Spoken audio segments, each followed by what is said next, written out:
이재명입니다. 장관님, 제가 그 질의응답을 옆에서 듣고 있다 보니까 제가 한국어를 배운 사람인데 장관님 말이 이해가 안 돼요. 사도광산하고 군함도가 같은 겁니까? 다른 겁니까? 본질적으로는 같은 성격의 문제입니다. 같은 겁니까? 다른 겁니까? 아니, 사안은 다르지만 본질이 같다고 말씀드렸습니다. 제가 지금 본질 물어봤습니까? 같은 거냐 다른 거냐 물어봤지요. 그럼 사안은 다른 사안입니다. 그러면 군함도에 대해서 약속하거나 합의된 게 사도광산에 대한 합의와 같은 겁니까? 다른 겁니까? 본질이 같은 거기 때문에 묶여 있다고 저는 생각합니다. 대한민국 외교부 장관의 발언답지가 않습니다. 강제 동원의 역사를 기록에 남긴다는 뜻에서 자, 장관, 제가 다른 거 물어볼게요. 네. 대한민국은 자주 독립국가죠. 당연한 말씀입니다. 네. 그리고 장관은 공무원으로서 우리 국민들의 자긍심을 높이고 국익을 지켜야 될 의무가 있죠. 그렇습니다. 네. 그런데 이번 사도광산 관련된 외교 협상에서 우리 국익에 부합하지 않다든지 국민들의 정서에 부합하지 않으면 최소한 반대 의견을 가지고 관철해야 되는 건 맞지 않습니까? 그렇게 협상을 했습니다. 그런데 결론은 어떻습니까? 우리 국민들 다수는 장관께서는 뭐라고 말씀하신지 몰라도 우리 국민들이 또 여기 계신 많은 분들이 이해하기로는 강제동원에 관한 언급이 없다. 양보했다. 일본에 밀렸다. 이렇게 생각하는데 장관만 아니라고 하면 아닌 게 되는 겁니까? 그 발언 문안이 증거 자료 아니겠습니까? 제가 없는 걸 가지고 있다고 주장하는 게 아니죠. 강제동원이라는 표현이 있습니까? 그 2015년도의 문안을 포함한 과거의 모든 결정과 일본이 취한 약속 그 속에 다 들어가 있는 거 아니겠습니까? 장관, 네. 군함도 사안과 사도광산 사안이 같은 사안입니까? 다른 사안입니까? 사안은 다른 사안이나 본질이 같다고 누누이 말씀드렸습니다. 그래서 두 개를 한꺼번에 묶어서 그런 표현을 만들었습니다. 우리 국민들께서 판단하시겠죠. 장관이라는 분이 이게 지금 국어를 구사하는 건지 어디 나라 말인지 알 수가 없어요. 강제 동원에 어쨌든 강제 강제동원 동원에서 이미 문제에 9년 전에 대해서는 확보를 하지 않았습니까? 저희들이 증인. 협상을 통해서. 질문하면 답을 하십시오. 예. 제가 이거 하나 물어보겠습니다. 강제동원 문제는 앞으로도 계속 다른 의원들께서 질의하실 거라서 팩트에 관한 거 한번 물어볼게요. 모름지기 공무원이라면, 특히 외교 공무원이면 외교 협상에서 국익과 국민의 정서를 고려해야 되는 게 당연할 테지만 거기에 더해서 네. 국민의 공복으로서 국민들에게 거짓말하면 안 되죠. 당연한 건 맞습니다. 네. 지금 이 자리에 장관께서 스스로 하는 말이 국민에 대한 거짓말인지 아닌지 한번 생각해 보기를 권유하면서 구체적 질문을 한번 해보겠습니다.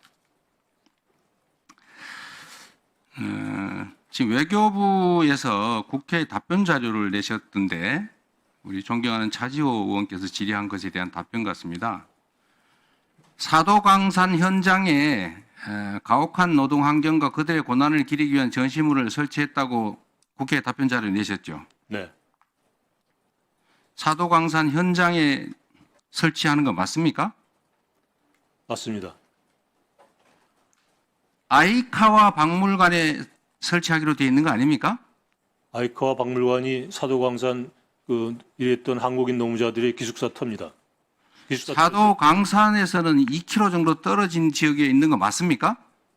전체적으로 사도광산을 유물을 전시하고 있는 곳이 향토박물관입니다. 아이카와. 그게 사도광산 현장입니까? 사도광산 현장에 박물관이라는 게 3개밖에 없습니다. 그중에서 제일 가까운 곳이 아이카와 향토박물관입니다. 장관, 네. 아이카와 박물관은 사도광산에서 2km 떨어져 있고 사도광산 현장은 아니지요. 사도광산이 넓은 지역입니다. 기타자 지금 그러면 사도광산이 일본에 있으니까 일본에 아무 데나 설치하면 사도광산 현장에 설치한 게 되는 겁니까? 아니죠. 지난번 군함도를 도쿄에다가 했기 때문에 큰 분란이 일어났기 때문에 이번에는 바로 현장 가까운 곳에다가 전시해라라는 이코모스의 권고사항이 있었고 그것을 일본이 받아들인 겁니다. 장관 스스로 지금 말했잖아요. 가까운 곳에. 사도광산이 그 커다란 그쪽에 일부 지역이 장관. 향토박물관입니다. 장관 스스로 한 말 중에 가까운 곳하고 현장하고 같습니까? 다릅니까? 거기서 말하는 현장이라는 게 하도 광산이 있었던 갱도 있는데 하라는 뜻이 아닙니다. 가까운 거기 곳이 그 장관께서는 가까운 곳이나 현장이나 같은 말이다 이렇게 저는 생각하시는군요. 그렇게 생각합니다. 예. 도쿄 같은 데다 하면 안 된다는 자, 뜻으로 이해하고 있습니다. 다른 거 하나 또 물어볼게요. 저는 이게 허위 공문서 작성에 해당된다고 봅니다. 한번 장관께서 계속 우기시니까 한번 법적 판단을 받아보는 방안을 강구하겠습니다. 자, 두 번째로 보도 자료를 냈는데 이 보도 자료에 보니까 이렇게 돼 있어요.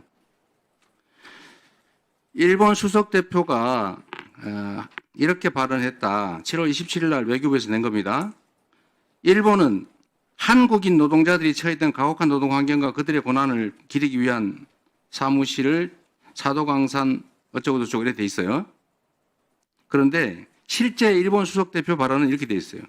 일본은 모든 노동자가 처했던 가혹한 노동 환경을 설명하고 이렇게 돼 있습니다.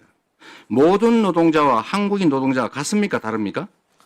그건 그 부분만 딱 떼서 했기 때문에 그렇고요. 일본 수석 대표의 발언 첫 부분부터 보시면 그 모든 노동자가 특히 한국인 출신 노동자라는 것을 강조하는 단어라는 걸 금방 알게 돼 있습니다. 자, 근데 그 부분을 다 빼고 뒷부분만 뽑아서 보도했기 때문에 그렇게 읽히는 겁니다.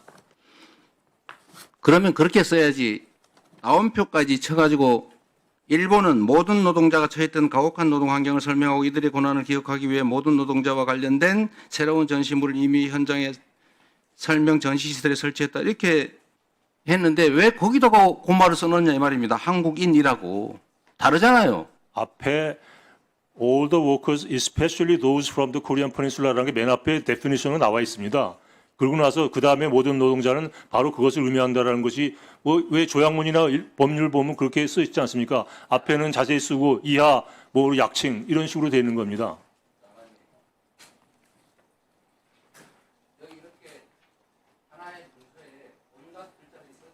네.